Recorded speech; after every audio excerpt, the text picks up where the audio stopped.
എല്ലാ കൂട്ടുകാർക്കും ശുഭദിനം നേർന്നുകൊണ്ട് നമുക്ക് രേവതിയുടെ സച്ചിയുടെ നാളത്തെ നല്ലൊരു വിശേഷം കേട്ടാലോ. അങ്ങനെ നാളത്തെ വിശേഷം നമ്മൾ കാണുന്ന പൂമാല കിട്ടിക്കൊണ്ടിരിക്കുകയാണ്. രേവതിയും കൂട്ടുകാർ ചേച്ചിമാരെല്ലാരും കൂടെ കൂടി ചേർന്ന് ആ സമയത്ത് അവർക്ക് ഫുഡ് കൊടുക്കണമല്ലോ. അതിന് വേണ്ടിയിട്ട് ശ്രീകാന്ത് അടുക്കളയിൽ കയറി വെജിറ്റബിൾ ബിരിയാണി ഉണ്ടാക്കുവാണ്. അപ്പൊ സച്ചിയും കൂടെ സഹായത്തിന് കേട്ടിട്ടുണ്ട്. സുധിയോട് സഹായിക്കാൻ പറഞ്ഞിട്ട് സുധി പറഞ്ഞു, അതെ എനിക്ക് വേണ്ടാന്ന് പറയണം. നിനക്ക് വേണ്ടേ? അതെ എനിക്ക് വേണ്ട, അതുകൊണ്ട് ഞാൻ സഹായിക്കാനും നിൽക്കുന്നില്ലെന്ന് പറയാം. ഇതെന്ത് പരിപാടിയാടാ, ഒരു കൈ സഹായിച്ചിട്ട് പോകാൻ പറയണം. പിന്നെ എനിക്ക് അതിന്റെ ആവശ്യമൊന്നുമില്ല, ഈ വെജിറ്റബിൾ ഒന്നും കട്ട് ചെയ്യാൻ എന്നെ കൊണ്ട് പറ്റില്ലെന്ന് പറയണം. അപ്പോഴേക്ക് ശ്രുതി അങ്ങോട്ടേക്ക് വന്നു. ശ്രീകാന്ത് ചോദിച്ചു, അല്ല ശ്രുതി അടുത്തേക്ക് വേണ്ടെന്ന് ചോദിക്കുക. എനിക്ക് വേണ്ട, ഞങ്ങൾ പുറത്തുനിന്ന് ഫുഡ് ഓർഡർ ചെയ്തോളാന്ന് പറയാം. എനിക്ക് അല്ലെങ്കിൽ ഈ വെജിറ്റബിൾ ഫ്രൈഡ് റൈസ് ഒന്നും എനിക്ക് ഇഷ്ടമില്ല എന്ന് പറയണം. ഇത് കേട്ടതും സച്ചി പറഞ്ഞു, അല്ലേലും അങ്ങനെയാണല്ലോ, നല്ലത് നായിക്ക് ചേർത്തില്ലോ എന്ന് പറയണം. ശ്രുതി പറഞ്ഞു, എന്താടാ നീ പറഞ്ഞേ? ഒന്നുമില്ല, വേണ്ടെങ്കിൽ വേണ്ട, കഴിക്കണ്ടെന്ന് പറയണം. ഇത് കേട്ടപ്പോൾ ശ്രുതി പറഞ്ഞു, ബാ ശ്രുതി നമുക്ക് ഓർഡർ ചെയ്യാന്ന് പറഞ്ഞ് ശ്രുതിനെ വിളിച്ചോണ്ട് അങ്ങോട്ട് പോവാണ്. പിന്നീട് സച്ചിയും ശ്രീകാന്തും കൂടെ അടുക്കളയിൽ കിടന്ന് പാചകം ചെയ്യുവാണ്. അപ്പൊ സച്ചി കറിക്കല്ല ഫ്രൈഡ് റൈസിനുള്ള വെജിറ്റബിൾസ് ഒക്കെ സച്ചി അരിഞ്ഞു കൊടുക്കുന്നുണ്ട്. ശ്രീകാന്ത് ഉണ്ടാക്കുകയും ചെയ്യുവാണ്. അതിന് കുറെ സമയം കഴിഞ്ഞു. ഈ സമയത്ത് ശ്രുതിയും കൂടെ പോയിട്ട് ഫുഡ് ഓർഡർ ചെയ്യാനായിട്ട് ശ്രമിക്കുകയാണ്. അപ്പൊ കുറെ ഹോട്ടലൊക്കെ സെർച്ച് ചെയ്തിട്ട് ഒന്നും കിട്ടുന്നുണ്ടായിരുന്നില്ല. അതെ എന്ത് ചെയ്യാനാ ശ്രുതി, ഒന്നും കിട്ടുന്നില്ലോ എന്ന് പറയാം, ഒന്നും ശരിയാവുന്നില്ലോ എന്ന് പറയാം. കുറച്ചൊക്കെ അടച്ചു, പിന്നെ കുറച്ചൊക്കെ ഉള്ളതാണെങ്കിലോ ഭയങ്കര ലോങ് ദൂരമാണ് താനും. ഇത് കേട്ട് കഴിഞ്ഞപ്പോഴത്തേനും ശ്രുതി പറഞ്ഞു, വിശന്നിട്ട് കണ്ണ് കാണത്തില്ല എന്ന് പറയാം. പിന്നീട് ഒരു ഹോട്ടലിനടുത്ത് നോക്കി പറഞ്ഞേ, ഇവിടെ സാൻഡ്വിച്ച് ഉണ്ട്, ഓർഡർ ചെയ്യാന്ന് പറയണം. അങ്ങനെ നോക്കിക്കഴിഞ്ഞപ്പോഴത്തേനും സാൻഡ്വിച്ചിനേക്കാളും ഇരട്ടി പൈസയാണ്. അത് ഓർഡർ ചെയ്ത് ഇവിടെ വന്നു കഴിയുമ്പോഴത്തേനും ഇത് ഭയങ്കര റേറ്റ് ആണല്ലോ ശ്രുതി എന്ന് പറയണം. ഇനിയിപ്പോൾ എന്ത് ചെയ്യുന്നു ചോദിക്കുക, എന്തേലും ചെയ്തല്ലേ മതിയാവുള്ളൂ, അങ്ങനെയൊക്കെ പറഞ്ഞുകൊണ്ട് അവരിയ്ക്കുവാണ്. ആ സമയത്ത് വെജിറ്റബിൾ ഫ്രൈഡ് റൈസ് ഒക്കെ അവർ ഉണ്ടായി കഴിഞ്ഞിട്ടുണ്ടായിരുന്നു. ശ്രീകാന്ത് സച്ചി എല്ലാം ചേർന്ന് അങ്ങനെ അതെല്ലാം ഉണ്ടാക്കിക്കൊണ്ട് ചേച്ചിമാരുടെ എല്ലാ അടുത്തേക്ക് വന്നിട്ട് ശ്രീകാന്ത് സച്ചി എല്ലാവരും ചേർന്ന് അതെല്ലാവർക്കും കൊടുക്കുകയാണ്. ആ സമയം ഫുഡ് ഓർഡർ ചെയ്യാൻ കഴിയാതെ രണ്ടുപേരും കൂടെ അവിടെ നിൽക്കുന്നുണ്ടായിരുന്നു. ശ്രുതിയും കൂടെ അവരുടെ അടുത്തേക്ക് വന്നിട്ട് പറഞ്ഞു, ഇതാ കഴിക്കാൻ പറഞ്ഞുകൊണ്ട് ശ്രീകാന്ത് കൊടുക്കുകയാണ്. പെട്ടെന്ന് ശ്രുതി പറഞ്ഞു, എനിക്കൊന്നും വേണ്ടാന്ന് പറയാണ്. ശ്രുതിയോട് നല്ല മണമൊക്കെ വരുന്നുണ്ടല്ലോ എന്ന് പറയണം. പെട്ടെന്ന് ശ്രുതി ഇങ്ങനെ ശ്രുതിനെ ഒന്ന് നോക്കുവാണ്. ആ നോട്ടം കണ്ടു കഴിഞ്ഞപ്പോഴത്തേനും ശ്രുതി പിന്നെ ഒന്നും മിണ്ടിയില്ല. ശ്രുതിക്ക് വാങ്ങിച്ച് കഴിക്കണമെന്നുണ്ട്, പക്ഷെ ശ്രുതിയെ പേടിച്ചിട്ട് ശ്രുതി ഒന്നും മിണ്ടാതിരിക്കുകയാണ്. അങ്ങനെ അവസാനം സച്ചി പറഞ്ഞു, വേണ്ടെങ്കിൽ വേണ്ട, വേണ്ടാത്തൊരു കഴിക്കണ്ടെന്ന് പറയണം. എല്ലാവരും വാങ്ങിച്ചു. ഭാമ പറഞ്ഞു, എന്തൊരു നല്ല സ്മെല്ലാ, സൂപ്പർ ആയിട്ടുണ്ടെന്ന് പറയാൻ. എല്ലാവരും കഴിക്കാൻ തുടങ്ങി. പിന്നീട് സച്ചി ചോദിച്ചു, എങ്ങനെയുണ്ട് ഫുഡെന്ന് ചോദിക്കുക. ചേച്ചിമാരിൽ ഒരാൾ പറഞ്ഞു, ഇത്രയും ടേസ്റ്റുള്ള വെജിറ്റബിൾ ഫ്രൈഡ് റൈസ് ഞാൻ ഇതിനു മുമ്പ് കഴിച്ചിട്ടില്ലെന്ന് പറയാം. എല്ലാവരും നല്ല അഭിപ്രായം തന്നെയാണ് പറയുന്നത്, എല്ലാവർക്കും നന്നായിട്ട് അത് ഇഷ്ടപ്പെട്ടു. ആ സമയം വർഷ പറഞ്ഞു, കൊള്ളാം, സൂപ്പർ ആയിട്ടുണ്ടെന്ന് പറയാണ്. ഇത് കേട്ടപ്പോൾ ദേവ് പറഞ്ഞു, കണ്ടില്ലേ വർഷേച്ചിയുടെ ഒരു ഭാഗ്യം എന്ന് പറയണം, ശ്രീകാന്തേട്ടനെ പോലെയുള്ള ഒരാളെ കിട്ടിയെന്ന് പറയണം. ഇത് കേട്ടപ്പോൾ വർഷ പറഞ്ഞു, അതുകൊണ്ടല്ലേ ഞാൻ ശ്രീകാന്തിനെ കണ്ടുപിടിച്ച് കല്യാണം കഴിച്ചേ. എനിക്കറിയാം ശ്രീകാന്ത് നന്നായിട്ട് ഫുഡ് ഉണ്ടാക്കുന്ന, എനിക്കോ അറിയത്തില്ല. അപ്പൊ നല്ല ഫുഡെങ്കിലും കഴിക്കാമല്ലോ എന്ന് കരുതിയാ ശ്രീകാന്തിനെ കല്യാണം കഴിച്ചെന്ന് പറയാം. ഇത് കേട്ടപ്പോൾ ശ്രീകാന്ത് പറഞ്ഞു, നീ ആള് കൊള്ളാലോടി എന്ന് പറയണം. അപ്പൊ എല്ലാരും കൂടെ ഇരുന്ന് ചിരിക്കുവാണ്. ഇതൊക്കെ കണ്ടിട്ടും കേട്ടിട്ടും ശ്രുതിക്ക് അങ്ങോട്ട് സഹിച്ചില്ല. ശ്രുതി ദേഷ്യപ്പെട്ട് അങ്ങോട്ട് കയറി പോവാണ്. ഇത്ര നേരം ശ്രുതി അവിടെ നോക്കിയിരുന്നു. ശ്രുതിക്കാണെങ്കിൽ വായിക്കൂടെ വെള്ളം വരാൻ തുടങ്ങി. ഒന്നാമത്തെ കാര്യം വിശപ്പ്, രണ്ടാമത്തെ അതിന്റെ സ്മെല്ല്. കാരണം ശ്രീകാന്ത് നന്നായിട്ടാണ് ഫുഡ് ഉണ്ടാക്കിയത്. വെജിറ്റബിൾ ഫ്രൈഡ് റൈസ് ആണെങ്കിലും നല്ല കശുവണ്ടി ആക്കിയിട്ട് നല്ല അടിപൊളിയായിട്ട് ഉണ്ടാക്കിയത്. അതിന്റെ സ്മെല്ല് മൂക്കിലേക്ക് അടിച്ചു കഴിഞ്ഞപ്പോഴത്തേനും പിന്നെ എന്ത് ചെയ്യണമെന്ന് അറിയത്തില്ലാത്ത അവസ്ഥയായി പോയി ശ്രുതി പെട്ടെന്ന് തന്നെ അടുക്കളയിലേക്ക് അങ്ങോട്ട് പോവാണ്. അടുക്കളയിലേക്ക് പോയി ചുറ്റുംപുറം നോക്കി, ആരുമില്ലെന്ന് കണ്ടു കഴിഞ്ഞിട്ട് പെട്ടെന്ന് ഒരു പാത്രത്തിനകത്തേക്ക് വെജിറ്റബിൾ ബിരിയാണി എടുക്കുവാണ്. ഈ സമയത്ത് ശ്രീകാന്ത് പറഞ്ഞു, അതെ എല്ലാവരും കഴിച്ചോട്ടോ, രണ്ടാം ട്രിപ്പ് ഇനി എല്ലാവർക്കും ഉണ്ട്, വയറ് നിറച്ച് കഴിച്ചോളാൻ പറയാണ്. ആ സമയത്ത് ചേച്ചിമാരുടെ ഒരാൾ പറഞ്ഞു, അല്ല എവിടെയാ ശ്രീകാന്ത് റെസ്റ്റോറൻറ്റ് ചോദിക്കണം. അതിവിടെ അടുത്ത് തന്നെ ചേച്ചി. അങ്ങനെയാണെങ്കിൽ ഇനി ആഴ്ച ഞങ്ങൾ അങ്ങോട്ട് ഫുഡ് കഴിക്കാൻ വരും. അത്ര ടേസ്റ്റ് അല്ലേ ശ്രീകാന്ത് ഉണ്ടാക്കുന്ന ഫുഡിനെന്ന് പറയാണ്. ചന്ദ്രമതി പറഞ്ഞു, ഇവളുമാരിനിയിപ്പോൾ അങ്ങോട്ട് പോയി കയറാത്തതിന്റെ കുഴപ്പമുള്ളൂ, പൈസ കൊടുക്കാതെ ഓസിപ്പോയി കഴിക്കാനായിരിക്കും. അല്ലെങ്കിൽ തന്നെ ഇവളുമാര് വല്ല ചായക്കടയിൽ നിന്ന് വല്ല ചായ കുടിക്കുന്നവളുമാരൊക്കെ വലിയ വലിയ റെസ്റ്റോറൻറ്റിൽ കയറി ഫുഡ് കഴിക്കുമല്ലേ.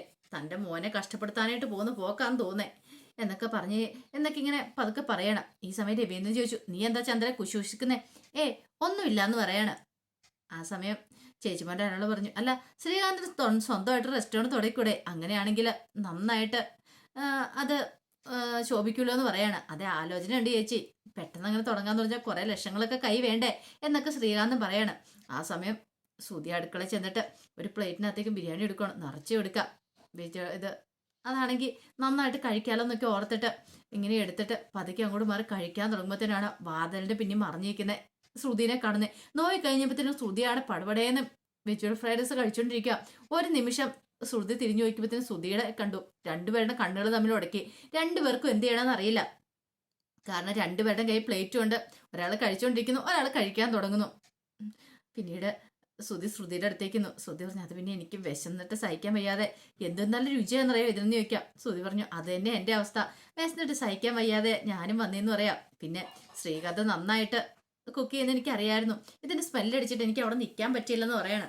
അങ്ങനെ രണ്ടുപേരും എന്ത് ചെയ്യാണ്, കഴിക്കാനായിട്ട് തുടങ്ങുവാണ്. ഈ സമയത്ത് ശ്രുതി പറഞ്ഞു, ഞാൻ ശ്രുതിക്ക് വാരിത്തരാന്ന് പറഞ്ഞ് വാരി കൊടുക്കാണ്ടെന്ന് തുടങ്ങുവാണ്. ആ സമയത്ത് സച്ചി അടുക്കളയിലേക്ക് വന്നു. വെള്ളം എടുക്കാനായിട്ട് വന്നാ. അങ്ങനെ സച്ചി എന്ത് ചെയ്യണം, വെള്ളം കുടിക്കാൻ വന്നിട്ട് വെള്ളം എടുത്ത് കുടിച്ചു. വെള്ളം എടുത്ത് കുടിച്ചിട്ട് അങ്ങോട്ട് തിരിയുമ്പോഴാണ് ആ കാഴ്ച കാണുന്നത്. ശ്രുതിയും കൂടെ ഇങ്ങനെ ഫുഡ് കഴിച്ചുകൊണ്ടിരിക്കണേ. ആ കാഴ്ച കണ്ടു കഴിഞ്ഞപ്പോഴത്തേനും സച്ചി ഇങ്ങനെ നോക്കി അവര് കണ്ടെന്ന് മനസ്സിലാക്കി കഴിഞ്ഞപ്പോൾ രണ്ടുപേർക്ക് ശരിക്കും ചമ്മി. അവർക്ക് എന്ത് ചെയ്യണം എന്നറിയത്തില്ല. വല്ലാത്തൊരവസ്ഥ രണ്ടുപേരും കൂടെ നിൽക്കുകയാണ്. കള്ളത്തരം പിടിക്കപ്പെട്ടല്ലോ. കുറച്ചു മുമ്പ് വരെ വേണ്ടാന്നൊക്കെ പറഞ്ഞ് വലിയ വെയിറ്റ് ഇട്ട് തന്നാ. ഇതിൽ ഒരു നാണക്കേടില്ല. അടുക്കളയിൽ കയറിയിട്ട് ഫുഡ് കട്ടെടുത്ത് കഴിക്കാന്ന് പറഞ്ഞാൽ അത് സ്വന്തം വീടിന്റെ അടുക്കളയാന്ന് ഓർക്കണം. കുറച്ചു മുമ്പ് മര്യാദക്ക് ചോദിച്ചാ വേണമെന്ന്. വേണ്ട, ഞങ്ങൾക്ക് ഇതൊന്നും വേണ്ട, ഞങ്ങൾ ഇതൊന്നും കഴിക്കില്ല, എനിക്ക് ഈ വെജിറ്റബിൾ ഫ്രൈഡ് റൈസ് ഒന്നും ഇഷ്ടമില്ലെന്ന് പറയുന്ന ശ്രുതിയാണ് വെട്ടി പിഴിഞ്ഞുകൊണ്ടിരിക്കുന്നത്. ആ ഒരു കാഴ്ച കണ്ടതും സച്ചിക്ക് ചിരി വന്നു. സച്ചി പെട്ടെന്ന് നോക്കി കഴിയുമ്പോഴത്തേനും ശ്രുതിനെ ഇക്കളെടുക്കാൻ തുടങ്ങി. സച്ചി എന്ത് ചെയ്യണം, ഒരു പാത്രത്തിനകത്ത് വെള്ളം കൊണ്ടേ അവിടെയും കൂടെ വെച്ചു. ഒന്നും മിണ്ടാതെ സച്ചി പുറത്തേക്ക് ഇറങ്ങി പോരുവാണ്. നാണം കേട്ട് രണ്ടുപേരും കൂടെ ഇങ്ങനെ നിൽക്കുവാണ്. പിന്നീട് ഫുഡെല്ലാം കഴിച്ചതിന് ശേഷം ദേവു ശ്രീകാന്തിന്റെ അടുത്തേക്ക് വന്നു. ശ്രീകാന്തിന്റെ അടുത്ത് വന്നിട്ട് പറഞ്ഞു, അതെ സൂപ്പർ ആയിട്ടുണ്ട് വെജിറ്റബിൾ ഫ്രൈഡ് റൈസ്, ഇത്ര ടേസ്റ്റോടുകൂടി ഞാൻ കഴിച്ചിട്ടില്ല, കൺഗ്രാസ് എന്ന് പറഞ്ഞോണ്ട് കൈ കൊടുക്കണം, കൈ ഇങ്ങോട്ട് തരാൻ പറഞ്ഞോണ്ട് അങ്ങനെ ശ്രീകാന്ത് കൈ കൊടുത്തു. ദേവു ആ കൈ പിടിച്ച് കൺഗ്രാസ് പറയുന്നുണ്ട്.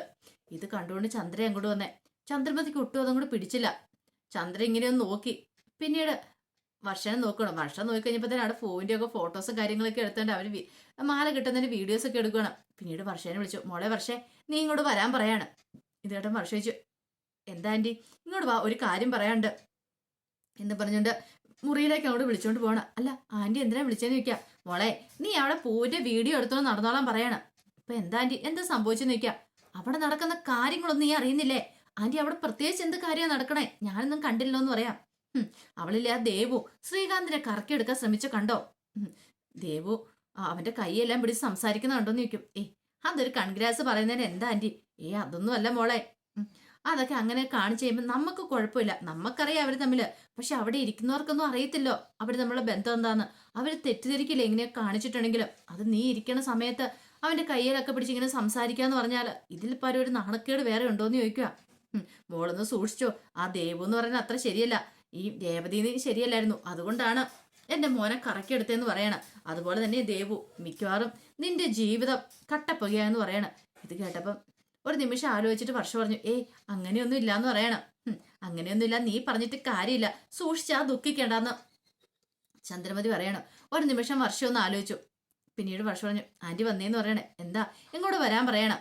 ഓഹാ, ഇന്ന് ഇവളെന്തേലുമൊക്കെ ചെയ്ത് കൂട്ടുമെന്നൊക്കെ ഓർത്ത് ചന്ദ്രമതി ഭയങ്കര പ്രതീക്ഷയോട് കൂടിയിട്ട് വർഷയുടെ കൂടെ അങ്ങോട്ട് ചെല്ലുവാണ്.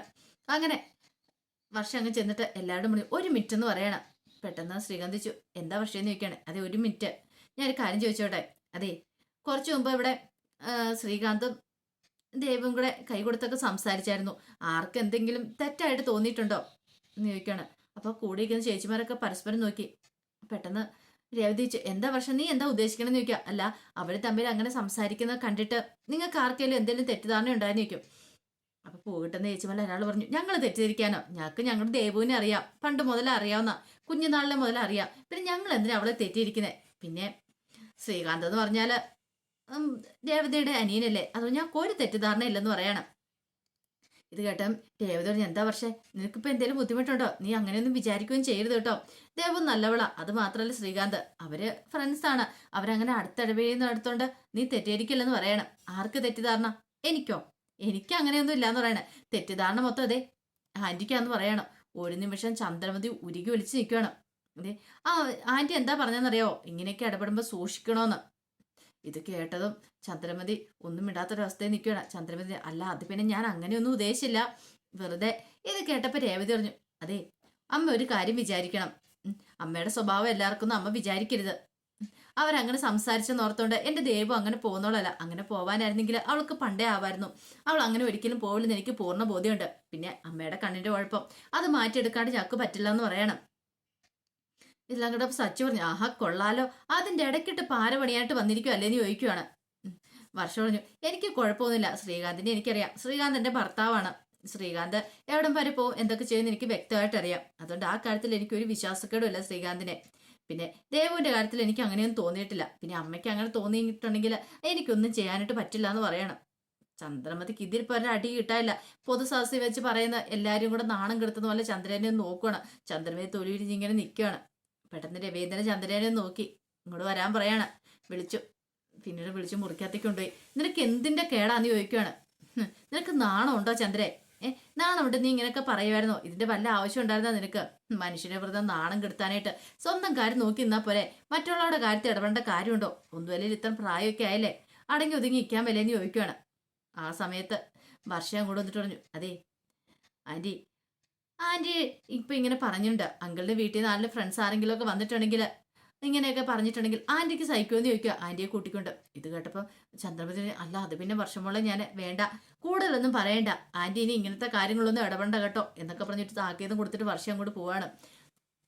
ചന്ദ്രമതി ഇടിവേട്ടേറ്റ പോലെ നിൽക്കുകയാണ്. ചന്ദ്രമതിക്ക് എന്തെങ്കിലും പറയാൻ പറ്റുമോ?